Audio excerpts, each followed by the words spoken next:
Well, we met in school. We went to a daycare through 12th grade school called King's Academy in Wrightstown, New Jersey. So we've been there ever since we were both in daycare. So we've known each other for 30 years. Oh, Lord Jesus. We met at Swarthmore College. Yes, I was a freshman and he was a junior, so we met in college. We met at Stockton College. I was actually going there, and it was my first semester, and he was the director of the gospel choir. Mm-hmm. And I went to that club, and that's how we met. And I did not like him at first, so... Did not like each other, no. You know, that's what we can say about how we met each other. Mm-hmm. Our school was kind of small. Wasn't a lot of melanin in there, so we kind of were like a little family. So I kind of called him my little brother growing up. So it's a little weird where we are now, but you know, we just kind of had like that close bond. So we were friends, and I was always, like you said, like kind of, you know, with the guys and chilling or whatever. At the time, you're not really aware of relationships, but she was one of the ones that, you know, I was always cool with. So I've never really had any issues with her, but she was the one that always played sports with the guys, you know, whether it was basketball or tackle football, and you know, I always try to tackle her, you know what I mean? Really, But anyway. He thought I was cute. She walked into Stockton Gospel Choir rehearsal. Mm-hmm. She was just very unassuming. She just came in real quiet, sat down in the front. Meanwhile, I was going through the whole orientation of the choir. I thought she was cute. And my intelligence. I thought she was cute. Truthfully, he was very nice, but a little strange. But he was a very nice person. But I just thought he was a little weird. But a very nice person. But a little strange.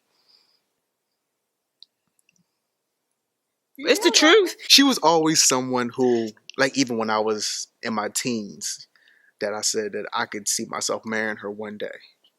And she was dating someone at the time. And I told myself, I'm like, all right, if they break up, I'm going to find a way to date her and, you know, get with her. And that's exactly what happened. As the semester went on, we started to get to know each other because, you know, she stood out amongst the pack because first, she had an amazing voice, and I was like, yo. And then, you know, we started talking because of her voice and her being able to help out with the choir, and started finding out that we kind of had a lot in common. I tried to actually set him up with one of my girls when we were in college. That didn't really pan out, but it was one of those things where, like, when I was describing him to her, like, some of his different traits and, you know, a good Christian guy and all this stuff or whatever. Yeah, you know. So it was one of those things, like, it was like an eye-opening moment, like, all right, might have a little something. Then my little Momo from back in the day had facial hair and everything, and I was like, okay, well, you know, this might... Not too much, but I had a little something. Little something I was working with. So that was kind of when I looked at him a little differently. And it was at the first concert at the end of the semester. Yeah. We do this at the end of every semester, we did a concert. And I got to see the real her, like the her that y'all see now up there, like the powerful woman of God. I got to see all of that and got to see her just not just go forth in ministry, but also just kind of like relax and just be herself. Because when it comes to worshiping God, like, she don't care who looking, what's going on. She just going to be herself and just praise God. And that was just so attractive to me when I finally saw the real her. I was like, oh man, Pastor just found his first lady, I think. You know what I'm saying? Like, I gotta see what's good. So we had a mutual friend that he was friends with first, that I guess he shared with her that he thought I was nice. So his opening line was, I like you. I'm like, okay, well, I like you too, but I didn't think twice about it, but it just progressed from there. I wanted somebody who I could just literally be with myself with. I didn't want to have to put on too much of a show or a facade. Mm-hmm. And she was, like I said earlier, where she would always be playing basketball or playing football with us. And it got to the point where it's like, even once I got older, she'd always watch football with me or watch basketball, watch the sports. And, you know, just, she was always a good time, you know, just being with. So that was the main thing. Personality was great. And, you know, of course she looked good. So.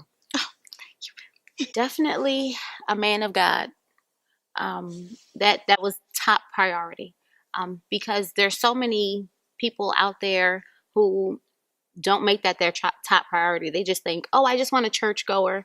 No, you gotta have a love for God, because without that, there's nothing else. Mm-hmm. You know what I mean? Like, you can't set a foundation on, oh, they just look good, or I think they check all the boxes off on my list. No, like, my main thing was, you got to love God, and you have to hear from God clearly, because I'm not marrying you if you haven't heard from God, first of all, and if you're not seeking him for yourself. That would have been a major turnoff. But I thank God that my man of God heard from him, and I heard from God as well, to say that this is the man that was for me. Just someone nice, someone for I don't know. Okay, it's only been 4 I mean, years. I guess I was looking for someone that was I think had a love for God, and someone that was just a nice person. You still think that? I'm still looking for that. We got to the first date because Avatar was coming out. Yes. The movie Avatar was coming out. And my sister and her fiance at the time, now her husband, they wanted to go to the movies. And I said, well, all right, why don't we all just go together or whatever? Yeah. So I asked you to come with me and my sister and her fiance to Avatar. And my sister and her fiance, they did this on purpose, actually. They canceled on us. They said, oh, we can't make it. But you know what? Y'all still go. Because my sister had already met Marissa, and she really liked her and really wanted us to get together and really wanted us to click. So she was like, they need to be alone. I'm pretty sure we ate. I'm about to say, I feel like we get asked this a lot. But so we were dating. The first, like, when we became official was September 12th, 2006. And she's always amazed that I remember the date. But I'm good with numbers and remembering stuff like that. But I'm sure we went to Chili's in Sea Caucus because I was going to St. Peter's College in Jersey City at the time, St. Peter's University now. But we would always go to the Chili's and, you know, get something to eat there, then eat her favorite dessert, or our favorite dessert, which is the Paradise Pie. So, you know, pretty sure that was the first date. I'm going to go with that because, again, my memory's not that great with stuff like that. Sounds about right, like what we do. First dates, we were in college, had no money, so let's look at it that way. So you could rent the college van, because he didn't have a car at the time. You could rent the college van to go out. So he rented the college van and invited me out. Didn't open my door. So I said, you can take me home, because that's not who I am. So we ended up, I think, just going out for hoagies or something. So the first date had to have a redo, but it was still a good time. You got a different version? I wasn't used to dating, so I wasn't like the Casanova on campus. I wasn't used to dating, so I had to school him. So I didn't open the door for her, and she basically said to me, well, she just sat there in the car, and I got out the car, and I was like, what are you waiting for? That's it. Come on, let's go. I'm like, really? Like, oh no, I'm not that girl. That's not who I am. You're going to open my door. So if not, take me home. I'm done. So, and I understood that. So it didn't ruin anything. I just realized I had to stick to my standards and help him understand who I was and help him grow into the person that I knew he could be. Who said I love you first? Pretty sure it's me.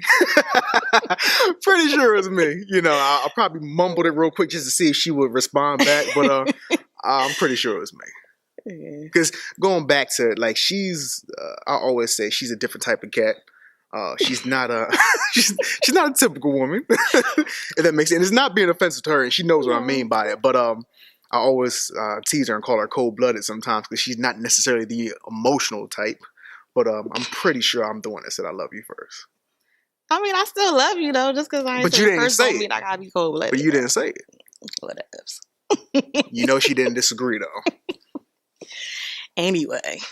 I was so nervous to say it that I said, do you understand sign language? She was like, yes. And so I went like this. Mhm. And then she did it back to me. And that was it. And to this day now, we always do this to each other. Like we could be randomly somewhere and we'll just be sitting next to each other and we'll like I'll put like this down and then she'll put it on top, or she'll do the same thing to me. She'll do that and I'll be like, well, you know. I would probably say I did.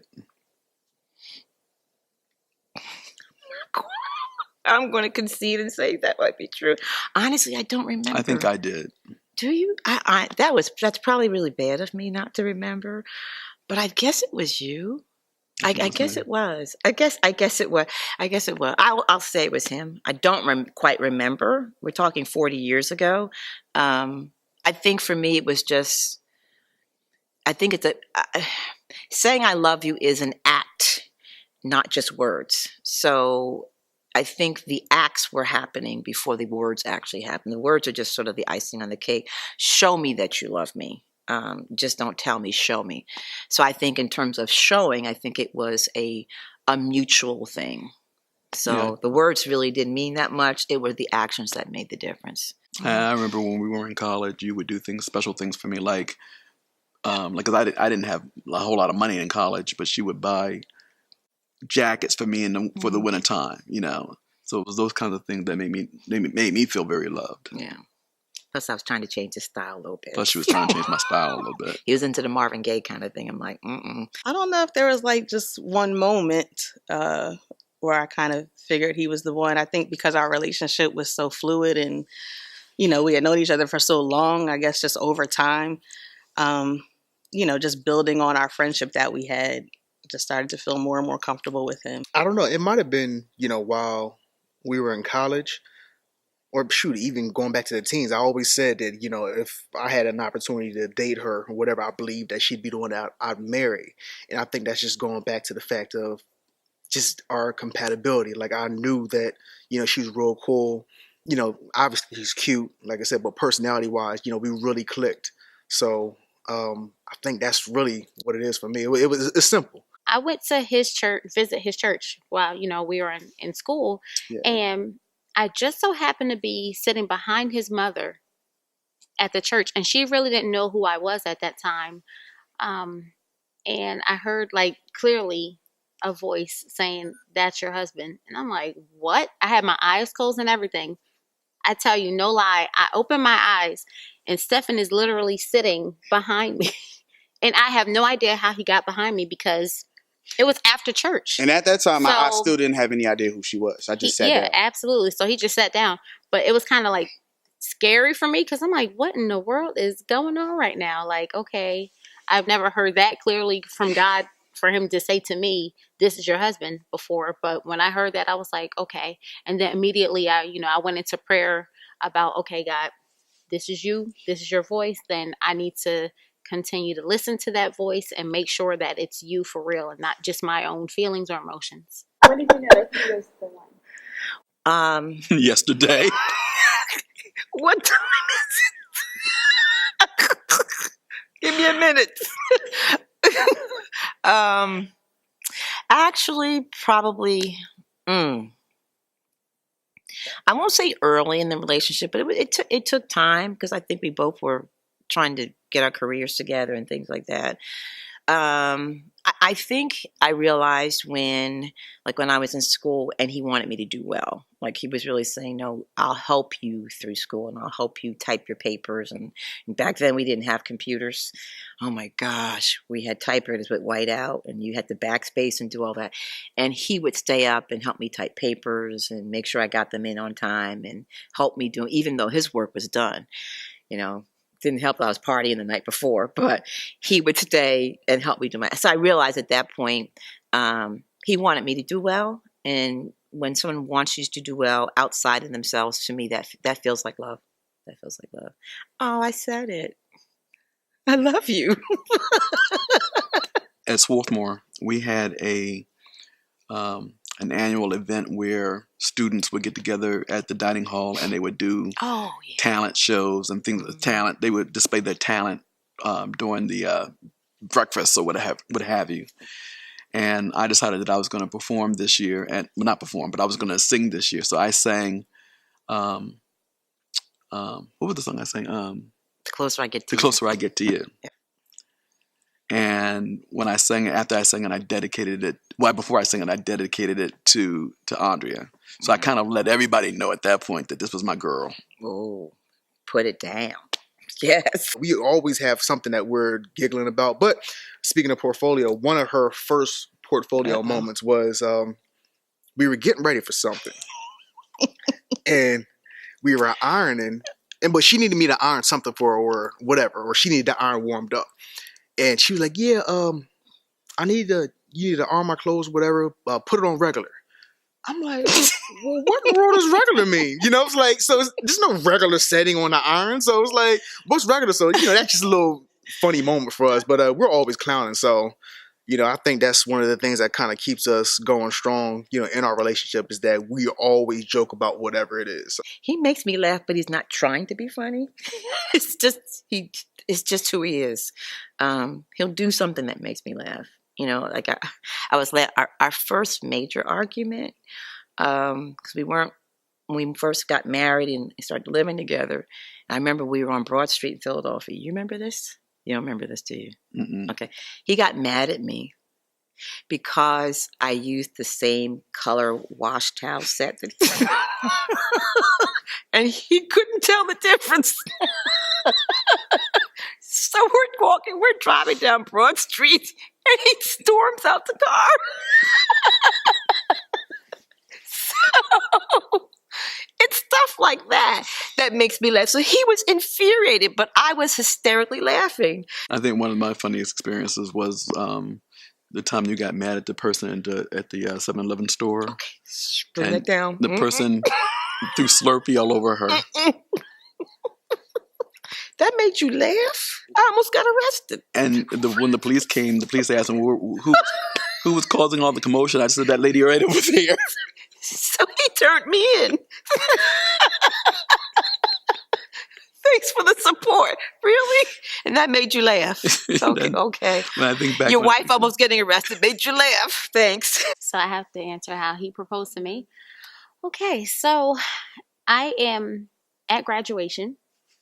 And I have no idea what is going on. I walked across the stage and I see Stephen on one knee in front of everybody. 4,000 people. Yeah, I was just like, what in the world is going on? The president was in on it. I had permission to do it. He had permission from the college president to be able to propose to me at the graduation, like as I'm walking down from the stage. So that was like epic for me. It went so fast though. What did the president whisper to you as he was handing you? I think he said your life is about to change or something like that. Because it was something to that effect. But I was just like, what in the world is going on? Like everything was like a blur and like a flash. But all I remember is like I said yes, and everybody's like, woo, that boy good. That boy good. Go ahead. Oh Lord. So this was President's Day? President's Day, 2009. Mm-hmm. February 16th, to be exact. Okay. So I remember the date. So there was this, I don't even know what you call it. It was like a show. What did they do there? Like comedy? I don't even remember what it was. Was it The Black is Beautiful? I don't know. It was some show that we went to, and my mom actually had set it up. So it was my parents, us, my neighbor, and who else? I think my sister come. I don't know. It was like a group of us that went together. At some point, the MC calls Moses Green up to the stage, and I'm like, "You?" I'm like, "How you get on the program?" Like, riddle me that. I don't know what. So I'm like, my heart starts pounding because I'm just like, why is he? We are literally in the back of the room in this room full of people. So he's going to the stage. I'm like, he always into something else. So I was just like, all right. The guy Tommy, his name was Tommy. He had called me to the stage, and then we were sitting in the back of the auditorium. So my heart started pounding the entire time walking up to the stage. So I'm like, hey, it's do or die time now. Like, you got to do this because, you got a stage, you got 300-400 people in this room. So it's like, this is real. Just act cool. Hold the microphone tight. You don't want that thing shaking. You don't want to look nervous, even though I was. But I was pretty confident she would say yes once I got it done. But go ahead. I'm sorry. So anyway, he starts reading the poem and I'm up there, whatever. And it was just like a poem about our relationship. So I was like, oh, this is cute, whatever. And then at the end, it ended with, I want you to be my queen, my Jamil Green. And that's when I realized what happened. And then he got down on his knee and pulled the ring out. So I was like, oh. Okay. Let me tell the story. Okay. It was not a romantic thing. It was not planned out. It was none of that. None of that. We were watching TV at my mom and dad's house, and I guess he could stay, but he had to stay upstairs on the 3rd floor. And we fell asleep, and we were watching some. Not together. Not together. Let's straighten that up. Nope. Fully clothed. Okay. Okay. But we were watching TV, and he shakes me. Let's get married. I'm like, what? It's 3:00 in the morning. My hair's like this because I was laying on the pillow. I'm like, wiping my mouth. I'm like, what? What are you saying? Will you marry? Let's get married. I'm like, okay, look, it's 3 a.m. We both tired. This is exactly what I did. You have a 24-hour window to change your mind. Because right now you may be a little delirious and sleep deprived. I think that for me, it was that I had been, we had been dating for 7 years. Yeah. And, it got to the point where I realized, what am I waiting for? I think what I was waiting for was I wanted to be financially secure. I wanted to, have that job making that 6 figures, but you never really ever have enough to make that commitment. And so I came to the point where I decided that, what am I waiting for? I've already met the person that I love, that means the most to me. And so what am I waiting for? I may not have that perfect job yet, but what am I waiting for? So I just popped the question. Completely out of nowhere. What are some things you do to keep your relationship growing? I think for one, we definitely try to go to different events and conferences that kind of promote marriage. Because I think that's important. Even before we got married, even I know, here at the church, we were always involved in the couples ministry because you be dating or engaged, not just married to be involved in it. Serve together. Yes. You see us all the time around church. Usually we're ministering together. That wasn't by coincidence. That was very intentional when we joined this church. Mm-hmm. We said that we never want church to become something that comes between us. We never want ministry to become something that comes between us, because that's another thing that could surprise you. You could easily get in a place where ministry actually kind of separates you. Mm-hmm. So when we joined this church, we was like, nah, we're going to make sure that most of the stuff we do, we're going to do it together. He started attending the married couple ministry here. That's definitely helped us as a couple because they shout out to Link Couples. Yes, Link Couples Ministry. They talk about so many real issues that happen in marriage that it was just like, oh, wow, we didn't think other people were experiencing some of the same things that we experience. Yeah. And it just put things in a whole new perspective for us. And just to hear how other couples made it through those situations, it just, helped us see that there is a light at the end of the tunnel and that we're not alone. What advice would you give to someone who's newly married or just starting to take their walk together? You want to go first? No. Okay. I think remember how Christ has forgiven us and has loved us, and that's how we're supposed to love the person that we choose to marry. And I think that that's important, learning how to forgive. And as I said earlier, learning how to say that I'm sorry, I apologize. Remember that. Someone write that down. It sounds cliche, but I would say communicate. Sometimes it might feel like you're over communicating, but if you know your spouse, you know how they're going to react to certain things, and you know how to act accordingly. Read the 5 love languages. That book is pretty life-changing. I think when he talks about communication, it's so important to know how to communicate effectively with the person. We all speak different love languages. I think that book is so important because it really breaks it down to how people, and it's not even just for spousal and marital relationships, but just relationships that you have with your family, with anybody. There's different ways that people communicate emotionally and all that. And I think when you take the time to really hone in on how it is that, this person communicates, then you can communicate effectively. Ooh, yes. Communication. Communication, Yes. communication, communication, communication, communication, communication, communication. Absolutely. You know what else? Communication.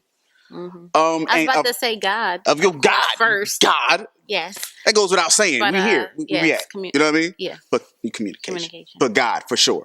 Because without communication, a lot of things can be left to your own interpretation, and when can you be assume, dangerous. you know what they say when you assume. Yeah. I ain't gonna say it, but you know what they say. God help us move ourselves out of the way, and just remember we need to communicate with each other. Yes, it's the year of the open mouth. Oh yes, hallelujah! Thank you, Jesus. It's the year of the open.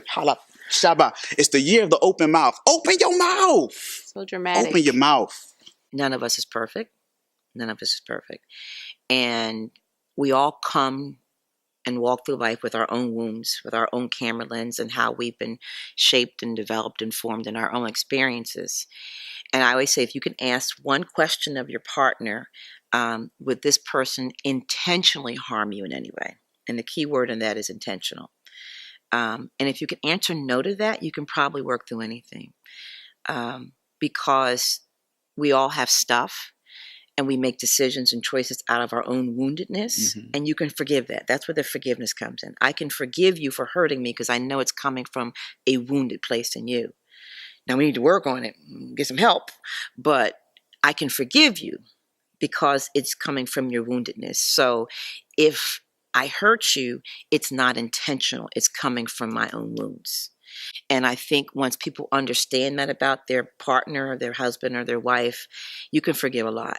You can. You work through it. You discuss it. It requires two people who are willing to talk and discuss and be vulnerable to what those wounds are.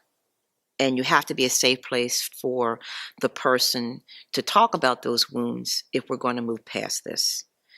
I'm your partner. I'm here to support you. There has to be that feeling of trust. There has to be. There has to be that feeling of safety. Right. In that relationship. Right. So. Right. So you're going to get hurt. In marriages, you're going to get hurt. You're going to make a mistake. You're going to mess up. That's just life. But how do you get past that? And how do you learn to accept that person and their wounds and forgive them? Because we have our own wounds. So if you can answer that question, would this person intentionally hurt or harm me? And if you can say no to that, I think there's always hope.